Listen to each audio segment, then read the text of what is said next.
Morning, Chaim and Yosef. There's nobody here except me, so I'm setting up. Just tell me if you can hear me. I hear you good. Good morning.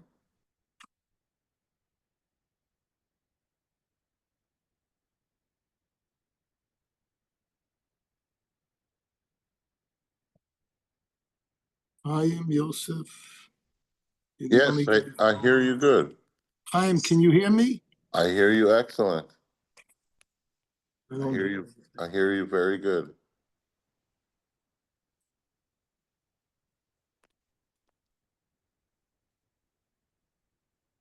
walked away. I hear you good.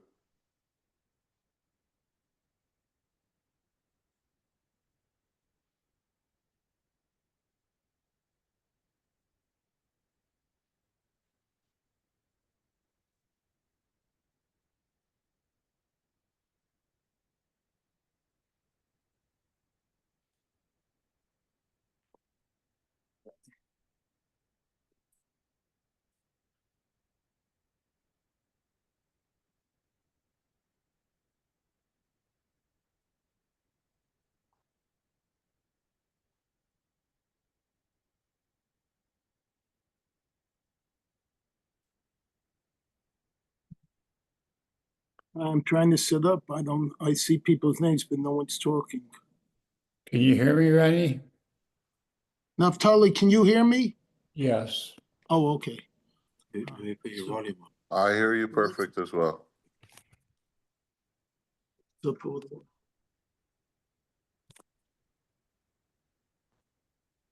This is going on. Naftali, say something one more time, please. You hear this? Yes, thank you very much.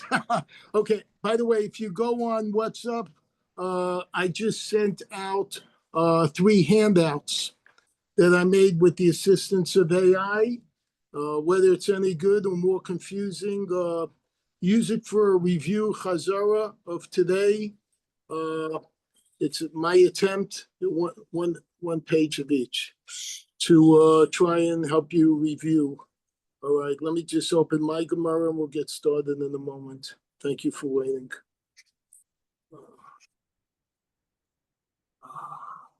Do we start this camera again for time-wise, or it doesn't make a difference? You know, when the rabbi would restart?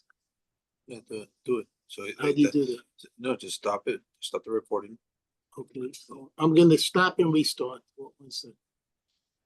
But that leaves the whole thing, no? Then we'll just leave it. I think it might only work if the host does it. Okay, don't worry about it. Okay, today we're doing Daf Mem. It's page 40 in Sanhedrin, Amud Aleph and Amud Beis. Thank Rabbi Smith for giving me the opportunity to give these shiurim. I'll be doing it for the next 10 classes. We're attempting to do it. And if I do a lousy job, Chaim or somebody, Naftali, will end up taking over. I don't remember the names of everybody. Hello, help me that we say in these classes your memory. Wait, first, yesterday was the 100th yortzeit of my great grandfather, Peltio Yitzchak ben Yaakov. So, as for my end, the shiurim will be in his memory, and the names of the other. The first one is Zahava Golda Bas, Baruch Binyamin. Baruch Benyamin, and who? Yeah. Ben Sion's kids, Ben Sion's son, I don't remember his name, and Refuah Shlema to find me your father. His name, please. The Gedalia Getzo Ben, he's not listening. Ben who? Gadal gets Eliezer ben Sipara. Eliezer ben Sipara, thank you. Anybody else that needs, and Rabbi Smith's parents or father who needs it, and Jimmy, and anybody else that needs for Shlema. Okay, let's go Mem. And again, if you missed the announcement, if you look in WhatsApp, I sent 3 handouts today. One from Ahmed Aleph, one from Ahmed Bays, and one the psukim that we'll be referring to. I did this with the assistance of AI. They may or may not help you, but use it for review, not during the class, because if you use it during the class, then you won't be able to follow the Gemara. All right, the first page, Ahmed Aleph, is almost entirely Mishnah. The Mishnah. Okay, hold on a second. Let's go here. Okay. This is what the Mishnah says. Hayilbadkin osam b'sheva chakiras. All right, so we're talking about how Beis Din interrogates witnesses in capital cases. All right, the Eza Shavua. In what's so these are the 7 ways, 7 questions they would ask. The Eza Shavua. That doesn't mean in what week. It means in which Shemitah of the present Yovel. So which is this, the 3rd Shemitah cycle, the 5th Shemitah cycle? So that's what Ezo Shavua means. Bezo Shana. Then it means in which year of that Shemitah cycle. So supposing it's year 18 of the Shemitah cycle, of the Yovel cycle, which means we've gone through 2 Shemitahs, because that's 7 and 7 is 14, and now 4 years later is year 18. So that's what he would say. It's the 4th year of the 3rd cycle, okay? Or the 4th year, Ezer Shana, of that Yovel cycle. Be'ezer Chodesh, in which month? We're narrowing down more. Be'ezer Chodesh, in which day of the month? Be'ezer Yom, in which day of the week? Be'ezer Shah, in which hour? And then, so those are all that's all time. And now location. Be'ezer Makam, in which place? So that's the 7 questions. Rabbi Yossi Omer, Rabbi Yossi says, you only need 3. Be'ezer Yom, which day? Be'ezer Shah, in which hour? Be'ezer Makam, in which place? So then there's some more questions that can be added in the capital case. All right, hold on a second. So these first things were chakiras, all right? The first 7, which is interrogations. The second 4 is just more questioning, all right? So he says, did you recognize the victim, all right? And that's important because they want to know, was he a Jew? Was he not a Jew? Because in certain cases, we cannot deliberate. And maybe we want to look for any bias, all right? Rashi and Rambam have comments on this, all right? So that's the first question. Then you'd say, in the case of one who worshiped idols, all right, you'd want to know, et mi avad v'me avad. Okay, what kind of idol worshiper was he? In other words, which deity did he actually pray to, et cetera, et cetera.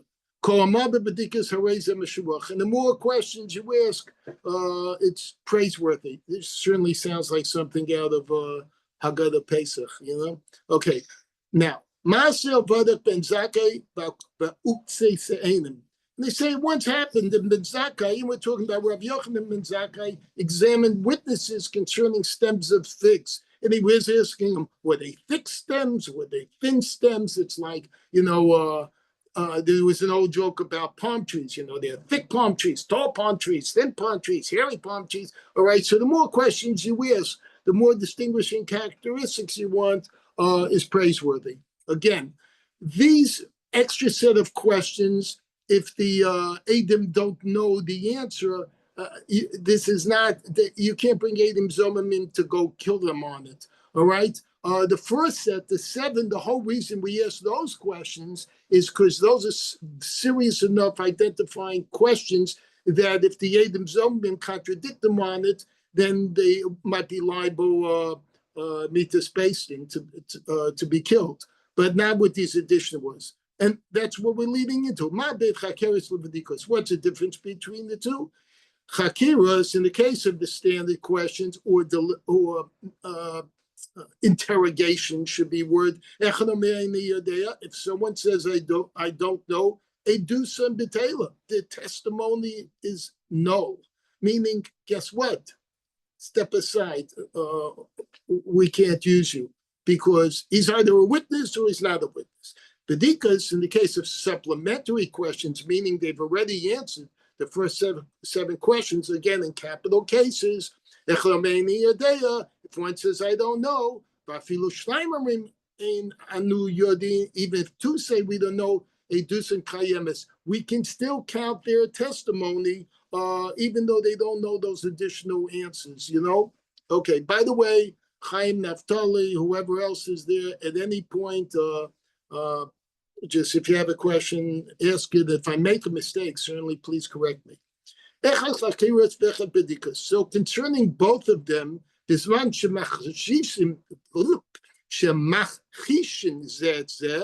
whenever the witnesses contradict one in another, their testimony is null. So again, their testimony is null, but only by zomimim would they incur a death penalty, but not by.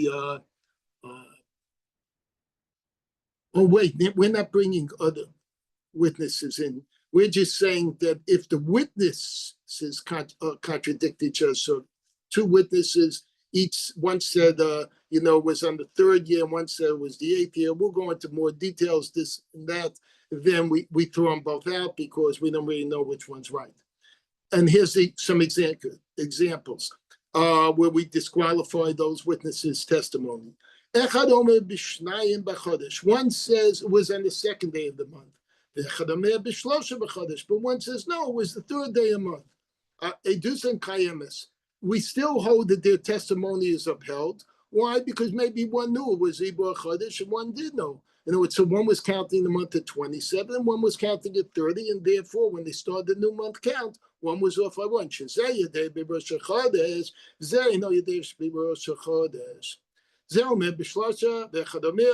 Okay, so that's the first one. So that's for off by one day, it's still okay. One if one says it's the 3rd of the month, and the other one says it's the 5th of the month. Well, you can be off by one if you didn't know that the previous month was a malay or a chaser, but you can't be off by 2 because then you're really off literally by a whole day. So something's wrong here. So all right. So then their testimony is null. All right. When you're getting down to the hour, what if someone says it happened at 7 a.m. and one says it happened at 8 a.m.? That's an easy error. All right. So that the testimony, edus and kayemis, it's still upheld. But what if they're off by 2 hours? Guess what? You're off. Your watch can be off by a few minutes, but to be off by 2 hours, edus and betela, then their testimony is null. How am I doing, Hillel? Okay. I keep on getting the nods from Hillel, who is the only person at this shir, which thank you for being here. Otherwise, I'd be talking to myself, which probably do enough of. Rabbi Yehuda Omer. So Rabbi Yehuda disagrees. So Rabbi Yehuda says, you know what? They can be off by 2 hours. That's nish gefährlich. It's not so bad. It can happen. But according to Rabbi Yehuda, what if the 2 hours, one said it was 11 o'clock, the 5th hour of the day, and one said it was 1 p.m., all right? That's 2 hours different, all right? Which is the 7th hour of the day. Guess what? Then it would be edus and betela. It would be betela. Why? Because it's 6 hours. If we're talking Shas Manias, that's when the sun is exactly it's always in the southern hemisphere, exactly above. All right, which means that in the 5th hour it was still due east a little bit, and in the 7th hour it's already headed west. So people can tell the difference between if the sun's in the east, sun's in the west. They didn't have watches in those days; they had sundials. You wouldn't make that mistake. You know it's morning or afternoon. Okay, with me? Okay. So the way this worked is you didn't have them both in the room at the same time. You'd be first asking, you'd say to one, please wait in the hallway, and you'd bring one aide, and you'd be asking all the questions. After you were done, if you were satisfied with his testimony, you then bring in the other. All right. And then afterwards, you decide whether testimonies were null or still standing or whatever. She says, so then you admit the second witness and you ask him the question. And if you find that the witnesses, their testimonies concur, then you can start. All right, let's deliberate. And we always start the deliberation with the statement for the acquittal. So the judges say there's no, I guess, I don't know if there were lawyers in or whatever, but whoever's amongst the group of 23, they say, okay, who wants to say something on behalf of the, to acquit this questionable murderer. If during the deliberations, one of the witnesses say, so one of the witnesses in the middle, he's still around. They're both there. You didn't let him go. He says, I have an argument in advance in favor of the acquittal. Like he wants to play part of the judges. Or may not tell me them. Or one of the judges themselves says, I have an argument in advance in favor of his conviction. Right? This is before they've gone through all the deliberations, between the judges, the discussions. It's a mishakting or so. They silence him, meaning either one. Why? Because, hold on, you haven't heard anything. You already think you're the judge and jury, and you're going to make your, answer. No, not right now. Quiet. If, however, one of the disciples said, but I have an argument in advance of in favor of his acquittal. Remember, we started with discussing things in favor of him. Then we elevate him and seat him among themselves below. And so they bring him up and they let him be part of the discussion. If I'm understanding this right.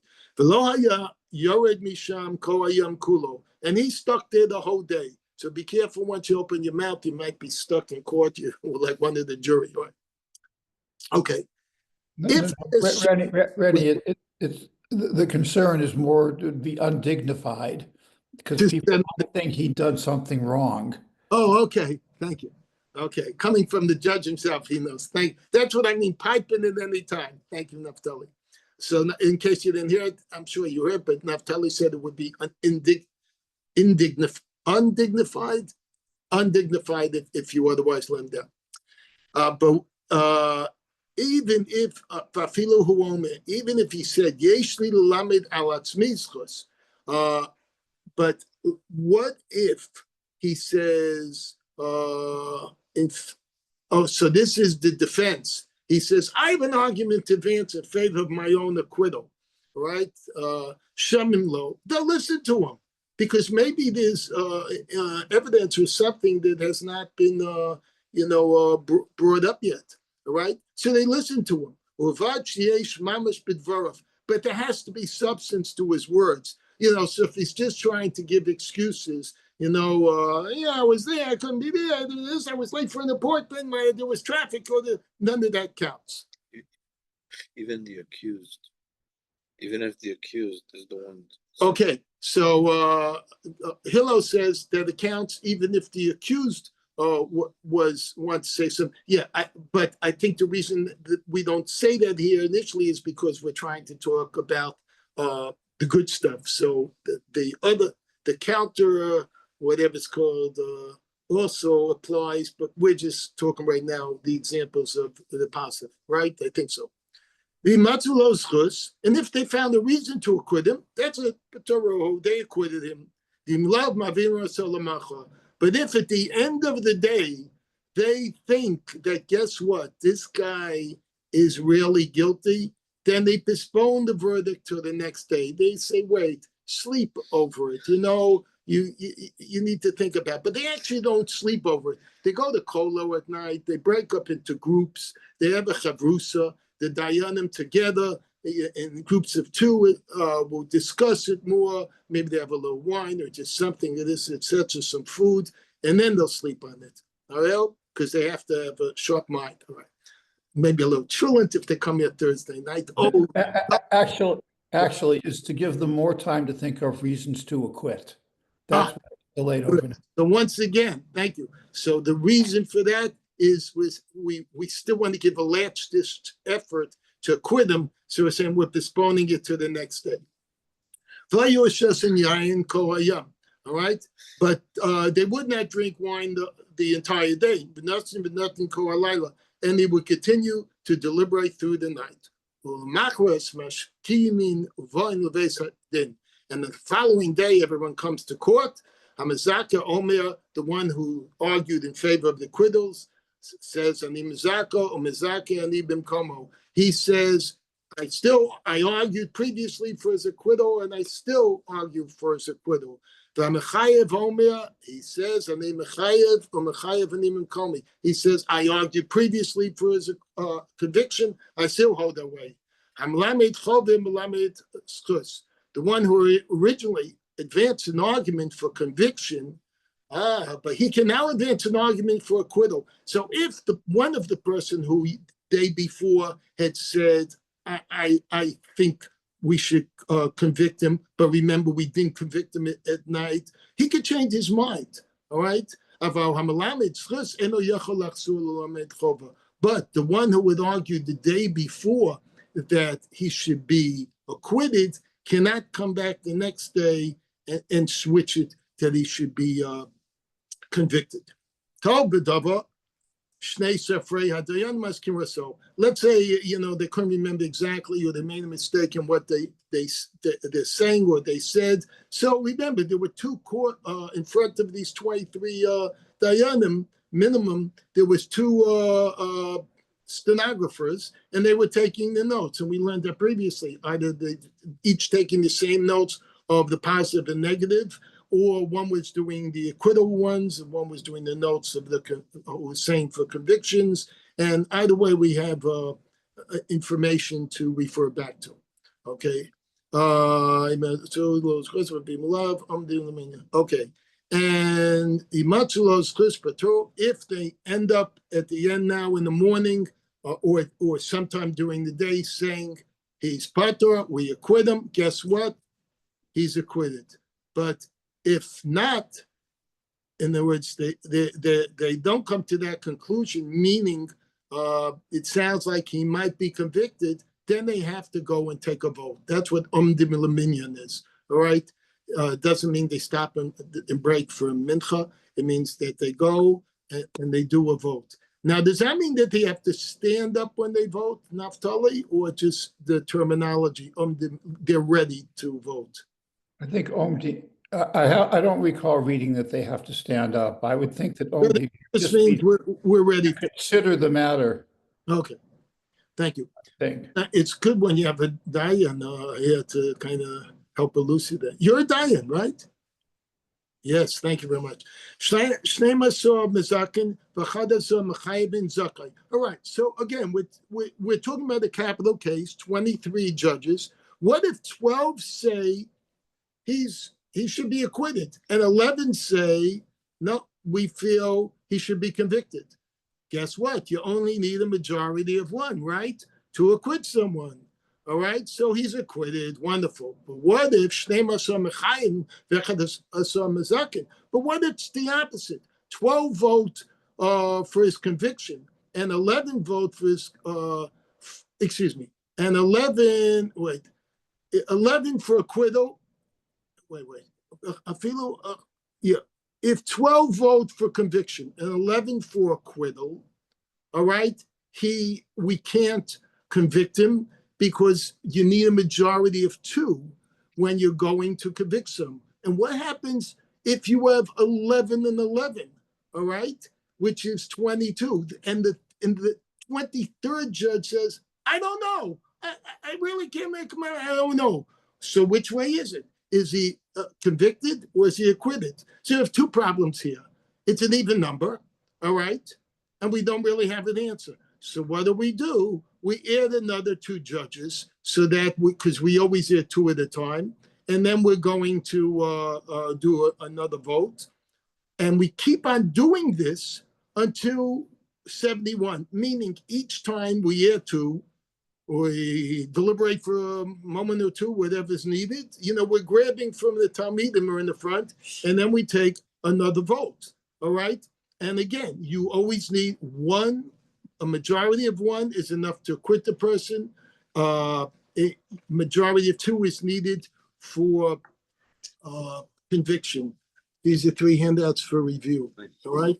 At that point, Shlosha v'Shisha Mizakin.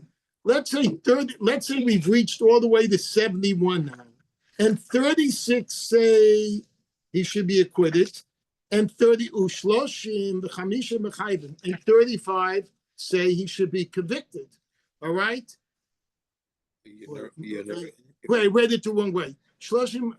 Yeah, so he's convicted. He is acquitted. All right, because we have one ahead to acquit him. But what if it's the other way? 36 say he should be convicted. 35 for acquittal. Danim elo keneged elo. Then so they continue deliberations, and they deliberate, and they deliberate, and they deliberate until finally one comes to the other side, and either we have one in favor, a majority of one, and he's acquitted, or a majority of two. Now, it's interesting. We had said previously that if the person said the day before, I'm guilty, I feel he's guilty, he can't change the next morning and say he's innocent. We did say that, but that's not what it meant. It just meant they would continue to deliberate again and then come to a new conclusion, which is what's happening here at 71. Naftali, you're shaking your head. No. That's right, what you said. Okay, it is right. Don't get the wrong. Don't get the wrong by Naftali. Well, Hilo has a question. Say it a little louder. In the case of the judge that doesn't know, Right.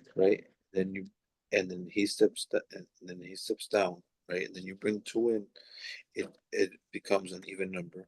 So then you never have 71. No. Because, okay, Naftali said, wait, Hilo says in the case of where we reach 71, but You never get to 71. But no. I guess at that point you only bring one in. You can't go over 71. Hilo's question was, what if we had 71 and No, you there don't- was 30? You don't get to 71. If the judge says that he doesn't know, and then he steps down, Yeah. and then you bring two in, you went down from 23 to 22, and then you bring two in, so you have 24. No, but you No. keep on going to 71. So You never get to 71 because you No. Ready?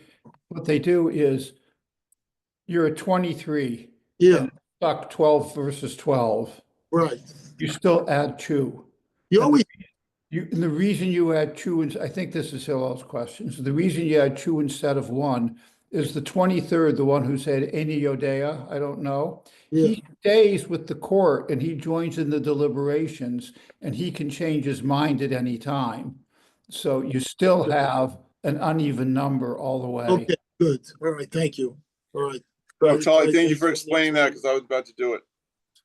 Excuse me, I didn't hear. Oh, wait a minute. Oh, because we don't remove. Oh, that's a good answer. All right, because had you removed them, it would be an even number. Yeah. Okay, good question. And I like the answer. All right. The Gemara answers, I'm a Rabbi Yehuda. All right. So now don't look at, but the third handout I given out will have the psukim that we'll be referring to. So the Amar from Had GCP did this or you did this? all these three things were done by the assistance of AI, which I had to feed in and answer a certain way. But no, this psukim I had to just print up. All right. Giggle, Source. garbage in, garbage out. Good stuff in, you might get good stuff out. I'm in. For mistakes. Amar Rabbi Yehuda. Rabbi Yehuda said, Dama krav v'darashta v'chakarta v'sha'ata heitev. Right? Here he's coined the pasuk relating to Erni Dachas. So Erni Dachas, the whole pasuk is v'darashta v'chakarta v'sha'ata heitev hinei emes, and it's true. Nachon, perfect hadavar ne'esta hatoiva azos bekebecha. That's our pasuk. But the first 4 words are the darashta, the chakarta, the sha'ata heitev. All right. So from those 4 words, you see that we learn that there were 3 types of chakiras. All right. Darashta is 1, chakarta is 2, sha'ata heitev. And you ask diligently or very well, do a good job at it. Because if it just said sha'alta, that just means asking a question. We know we're only talking about questions, so that itself wouldn't hold any water. So that's why they had to say sha'alta heitev, at least. So there we have 3. From this verse, a subverted town means Irani Dachas, a town that did all idolatry. We learn to ask, you inquire, question, and ask thoroughly. And another verse that's talking by Avodah Zarah, all right? It only says there that the Rashta Heitev, 2 of the Lashonas, 2 of these types of verbiage, all right? And you should, interrogate very well, all right? Thoroughly, they use the word there. And then the third pasuk they're going to bring, which is by Hazama, which is Edim Zomamim, when you question them, it says V'darshu Hashaftim Heitev. All right, and then the pasuk goes V'nei Eid Sheker Ha'eid Sheker Ana Ba'achiv. All right, and the third verse. All right, this is the judges shall inquire thoroughly. All right, we're up to Amud Beis. All right, that's what there is a second handout, of which, by the way, is printed in landscape. All right, you'll have to refer to it now, but again, for review, this might help. All right,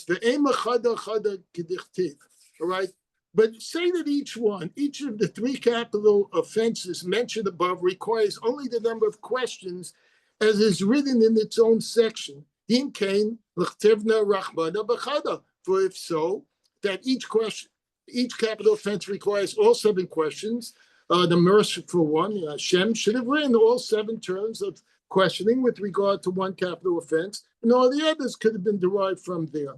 All right, so the question is just saying, wait a minute, you have 3 different capital offenses. All right, we have the Irani Dachas, the city that worship idols. We have Avodah Zarah, all right, a person who's worshiping idols himself. And the third one, Edim Zomamim, contradictory witnesses that come and contradict the first set, saying, hey, what you said wasn't true because you were with us at the time, all right? Why do you need to bring a total of 7 from three sentences, 4 in the first, 2 in the second, 2 in the last, all right? Why don't you just make 1 sentence for all this and bring me 7? Hello, but these 3 prohibitions are not similar to one another. All right. So they're going to now say Siman Palat Sayif Hasra. So there's a mnemonic that we're going to use to show how each of these are a little bit different, and therefore you needed to put all 3 together via a Gzeira Shav, by using the word Heitev, which we'll also explain, and therefore come to 7 by all of them. Okay. When it comes to Irani Dachas, which in English is a subverted town, which basically means a town that just does Avodah Zarah. I guess that's like Birmingham, Alabama? Sodom and Gomorrah. Birmingham, Alabama? No. They have a big idol outside there. Sanctuary Okay, big deal. cities. All right. Big deal. All right. Shekain Mammon Palat. Oh, wait. Sanctuary cities. The offense of Sibiratan is not similar to the other 2, Shekain Mammon Palat. So this is the first word we use, Palat. Why? Because everything they own in the town, we're supposed to destroy. But regarding the other 2 cases, that doesn't apply. All right, we don't destroy everything that's owned by the person who does Avodah Zarah or by the Edim Zomamim. They might have to be killed, but we don't destroy what belonged to them. So there is a difference there. So that's what Palat stands for. Avodah Zarah, Hanaf, Tate Lo Damya, Shekain B'Sayif. And when it comes to Avodah Zarah, all right, it's not similar to other 2 because the punishment is usually skila. They're stoned. But the other 2 is usually decapitation by a sword. All right. So stoning in general is worse than a sword. In fact, we'll see later. Both Rav Shimon and the Tanakama both agree that skila is higher up. We're not allowed to have any benefit From what? idolatry, so that maybe that's the reason. Probably one of the reasons why we have to destroy everything. That's only in Ir Hanidachas. That's the only one that applies to. But when it comes to the person who's an idol worshiper, we don't have to destroy his stuff. I mean, idols, yeah, we destroy. But if he owns a Mercedes at the house, and it doesn't have to be destroyed, he's German just car. killed. But Whoever goes to. It's a German car. Adam Zamamin. It's a German car. Yeah. Okay, if he owns a Lexus, Thank you. 2 Lexuses, a Cadillac. No, you trade in the Cadillac. Yeah. A Kia, and what? 4-car driveway, but not a 4-car garage. All right. I'm just kidding. Right. Adam Zamim Lahanaf.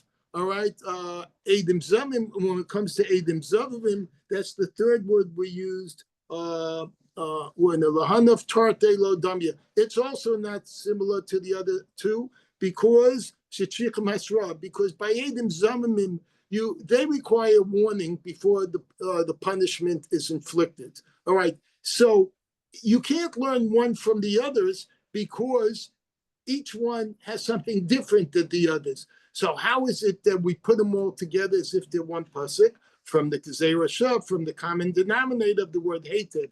And you can only do that when that word is a superfluous or free or an extra word, not teaching you something you necessarily have to have in that pasuk.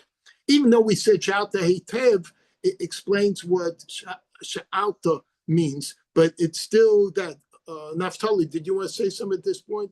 Okay, all right. The hate. I know for some reason your picture's right in front of you. You're shaking him, Naftali. So- You're shaking. So I'm seeing you all the time. You make him nervous. Okay. Behativ, Yafin, and Mahade. All right. So we derived the requirement of one prohibition from the other because of a Gzera Shav from Heitev. That's in all the psukim. And the key word of Gzera Shav is free. As we said, it's a superfluous word. The ilu mufna. Mufna means free. Of course, if it was no free, ikal mifrach. All right, then it would be possible to refute it, and then you could use the Gzera Shav. The Gemara demonstrates the Gzera Shav is in fact composed of words written specifically for interpretation. So now the Gemara is going to support this Gzera Shav. Excuse me, I'm going fast. We've got 20 minutes left. We have to finish this page because we're a page behind. All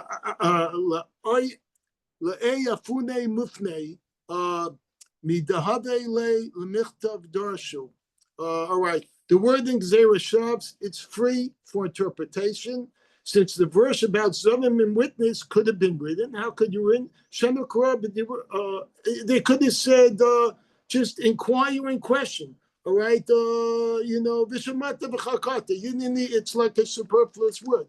But the verse altered expression and here the word hated. So we learn from this the Torah land on leaving the word hated free for the Gzera Shav. The Gemara objects. All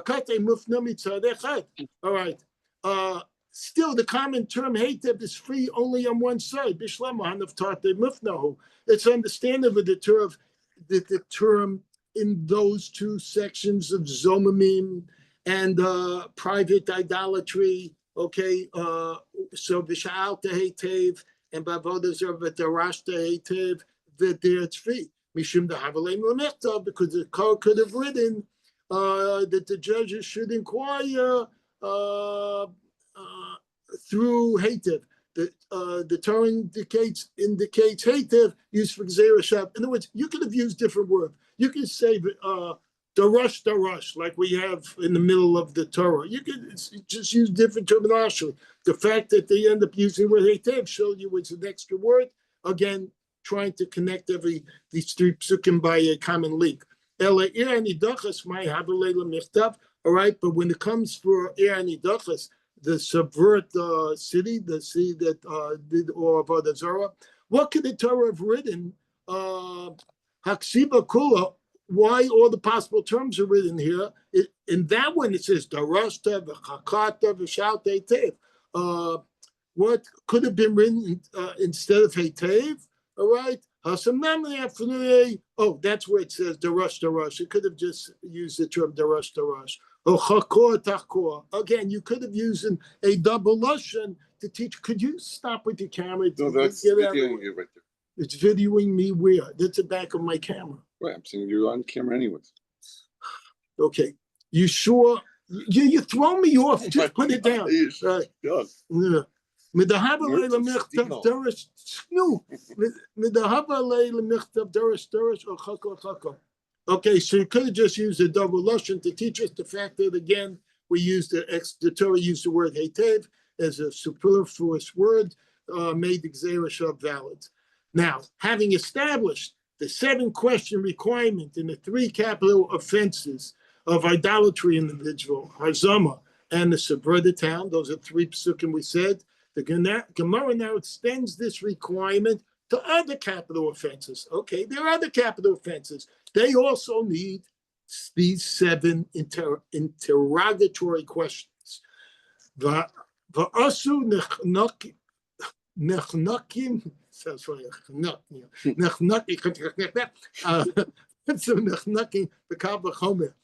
The requirement to pose 7 questions to witnesses testifying against those who would be punished by strangulation if convicted can be derived from a kavachomer, miniskalin umenehagen, from the requirement to do so and examining the witnesses testifying against those who would be punished by stoning and beheading. Asnu nisrafin the kavachomer, and we learn a kavachomer for the requirement. And so, example, witnesses testifying against those who would be punished by burning, as derived by, I'll explain in a moment, by the kavachom miniskalim, from the requirement to so examine the witnesses testifying those who would be punished by stoning. All right. Basically, what it's saying is that if you're learning this from the highest form of punishment, which would be either, according to Rav Shimon, we'll learn Sreifa, burning, or according to the Tanakama Skila, which we said stoning, then certainly any of these other things that have lower punishments, you would require as well the 7 questions. Now that doesn't make sense by your tuition. You say, well, wait a minute, maybe I would need to question more. No, the answer is when you got somebody who you really want to be guilty, if he's guilty, because it's such a serious crime, then when it comes to the Adam, ask the least questions, all right? Because otherwise, if you keep on asking, you will eventually disqualify the Adam. And we want a bunch of Adam in order to be able to deliberate with their info. All right, so therefore, we're not looking to add more questions to the people who have lesser punishments. We, once we've had 7 as the minimum for the higher one, then that's the minimum. So you can't therefore say, well, the lesser punishments needs less. Okay, hopefully you got that one. Got it. All right. All right, this is fine according to rabbis who say skila is worse. That's the Tanakama. And Rab Shimon, but Rab Shimon, who holds on the list that Sreifa is more serious, burning someone by fire than stoning him. Michael Amama, what's there to say? Perhaps those who are liable for burning do not receive the benefit of having their accused witnesses examined with 7 questions. So there you can ask that question, because now we're still in the top 2 tiers. El Amar Rabbi Yehuda. So Rabbi Yehuda says, but remember these 2 extra words, in the emes nachan, we add those words, the emes nachan, which is found in Avodah Zarah after the Rosh Hetev. It says Vinei emes nachan, all right, and after in the Anidachas, after Pshat Hetev, it says Vinei emes nachan. If indeed it is truly firm, the words truly firm in each verse denotes 2 more questions, 4 in all, in addition to the 7. All of a sudden, now we have 11 questions. So he says, now you have 11. Sheva l'shava, hakiras. These are the 7 for the interrogations and 4 for the general questions. Again, what's the difference between the two? The 7 questions are really asked. So in case there's Eidim Zomamim that will contradict those witnesses' answers, then they can be put to death, the first set of witnesses. With the 4 additional questions, if the other witnesses find that disqualify them, they're not put to death. They're just, bye-bye, Charlie, we're not going to use your testimony. All right. Pasha Luluhu, and one of them now remains. Okay. The Rabbi Shimon Lasui, the Srafim, according to Rabbi Shimon, the remaining term is interpreted to include the requirement of 7 questions for witnesses testifying against those who would be punished by burning. The Rabbi Milsa, according to the rabbis, who could derive the requirement logically from the case of stoning, would say that the verse at times, or this to write something, could be derived otherwise through a kava chomer. Okay, so it's basically saying, sometimes you throw out something, you don't really need it, or you could have learned it anyway from the kava chomer, but sometimes we just put it in there anyway. Just like these handout sheets, but they're there for review. You know, if you need that review, you could go review from the Gemara itself. Megadef, by the way, if any of you bother to review this very small font, Father? you can make fun of me. No. Okay, thank you. All right. But, we were doing fine with just one person in the class. And you're my attorney. I'm You might want to with reconsider. my attorney. You may want to reconsider that. Record. No, I still might think of Megadef bar Rabbi Abahu. So Rabbi Abahu attacked the interpretation. Say rather that the last term comes to include a requirement to actually ask the questions. This is according to Rabbi Abahu. Shmana Chakiras Mika. Are there 8 questions that the witnesses can be asked? Since 7 questions already pinpointed everything we needed. Rabba's objection is defended. No, we defend him, he says. The No, the 8th question he's adding is we're asking what hour of the day. And he's going to bring this proof from a brisa. He says it was also taught in the brisa that the judges examine the witnesses with 8 forms of chakiras, 8 questions. This objection by Rabbi Buho is fine, according to Abaye's understanding Rav Meir. That Rav Meir says that the person doesn't mistake the time at all. He's going to remember it was 3 o'clock, 5 o'clock. He's not making a mistake. Hence, it's feasible to ask an 8th question to pinpoint the exact time of the offense. And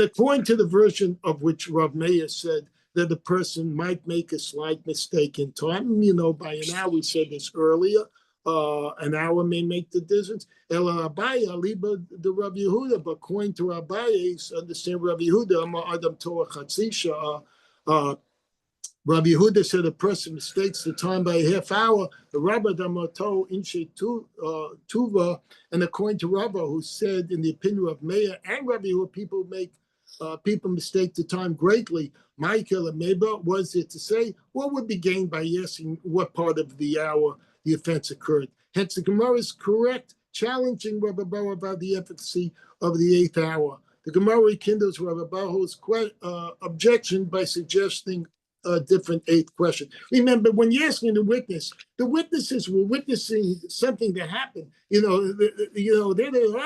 happened. They tell you, remember this. They might have had a watch, and what if it happened at night or in a cloudy day? They might not have been able to tell exactly the time. So, but they knew what day it was. They were compass mentors. They had their wits. They knew. This was the 1st or 2nd of the month. This was the 18th day of the Yoga, which was the 2nd Shavua, the 2nd Shemitah in the 4th year. That's a question. But they didn't have iPhones. Yeah, wait, no, seriously. What? How did they know exactly the time? They didn't have watches back then. No, they had. I said before but they would look at the shadow, and that's why the difference of 5 and 7 we said earlier didn't count, because it was too off, or specifically the 5th hour and the 7th hour, because in the 5th hour the sun was in the east part of the southern hemisphere, and the 7th hour was in the west, and therefore the shower would be totally different. Or if they knew where north, up ahead, and they said, "Oh, I'm looking to the right, I'm looking to the left." I mean, they had that basic. They really idea. knew how to do that. Yeah. Well, that's how they knew where it was. It's interesting. My mother, she rest in peace, when during the Holocaust, when she had to run and she survived much of the time in the woods, she always told me she was guided by Hashem, but she used the Big Dipper to guide it to the North Star. And that's and she, and that's how she know where she was at night. Okay. I know Be'ezer Shavua. This is the same as asking which 7th year Shemitah did the incident occur. And when we said that before, what do you mean? We asked that already. Which we said which Shemitah. We which month. We said it was. Which year? We said it was. If it was the 18th year of the Yovel, we said it was the 2nd Shemitah, and the 4th year. That's how it will count it. So we'd say that was 18. Rather, so here's another answer for what the 8th question is.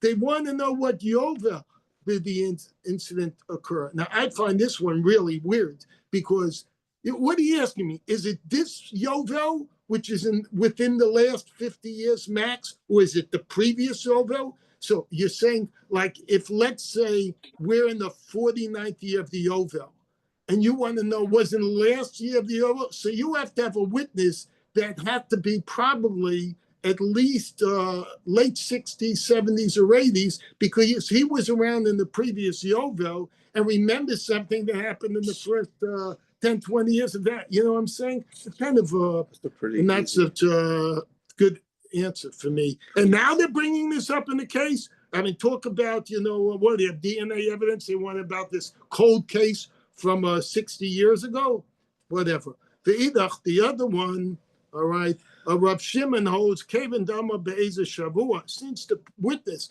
had already said in which 7-year Shemitah, Lo Ba'ezer Yovel, there's no need to ask in which Yovel occurred. Now, weiter. I have 5 minutes left to try and finish. After listing the 7 questions according to the Tana Kama, judges of his Mishnah, next side, Rav Yossi's dissenting view. Rav Yossi Omer, Rav Yossi, remember, he said he only needed 3 questions. Tanya was also taught in the Brisa. Amar lahem Rav Yossi leChachamim. Rav Yossi said to the Chachamim, "Lideverechem mi shabav amar." According to you, someone who came and said, "Amar sharago." Hey, just yesterday I saw the guy killed. Amar lo be'ezer shavua. You can ask him what week. He says it just happened yesterday.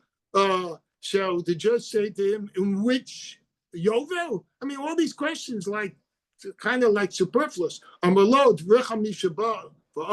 So this Chum said to him, says, according to your view, if someone came and said, he was just killed just a moment ago, he runs in the court, he says, Omelo, Be'ezer Yom, you can ask him about what day, all right? Be'ezer Makam, well, maybe you'd ask about which place, all right? Even though you don't need to ask those questions, we nonetheless impose upon the witness, all right? So basically, we harass witnesses, all right? We tire them out. It's like interrogating the witness. Why? Because we want to make sure that he is telling the truth. So you ask him all these questions, even there's superfluous. What did you say? What year was it? What is? Where were you? Did you know the victim? All right. What was the guy who killed you? Whatever, right? So we impose upon the witness in order to harass him. The Rabbi Shimon ben Elazar, according with the opinion of Elazar ben Azariah ben Elazar, Rabbi. All right. The Gemara offers a defense for Rabbi Yossi. Rabbi Yossi, Emesh Hargo, Shiach Barav Edyas. All right. In common, in most testimonies were killed yesterday. Achshav Hargo lo Shiach Barav Edyas. It is not common in most testimonies that if the guy was killed yesterday, that he right away shows up. All right, we didn't reach the bottom of the page, but we got 3 minutes for I go to the first minion. So we'll have to continue there tomorrow. And Thank you, Rennie. Thank you, Dr. Stein. If you have a chance, please Tip your waiters. And be. Rennie, could you do me a favor and quickly turn your phone towards Yitzi for just a moment? He's leaving a 5-star review. You did a great job, sir. Good morning. Thank you for asking most of my questions. Yitzi, I don't know if you noticed the questions I sent you. Oh, I just did that now, sir. I'll send you a text. I'll private message you. Thank you very much. So we're Pleasure. shutting this off. All right. Thank you all. Thanks for everyone listening. Whoever was on there, bye. Can you shut the? Thank you, Rennie. Good.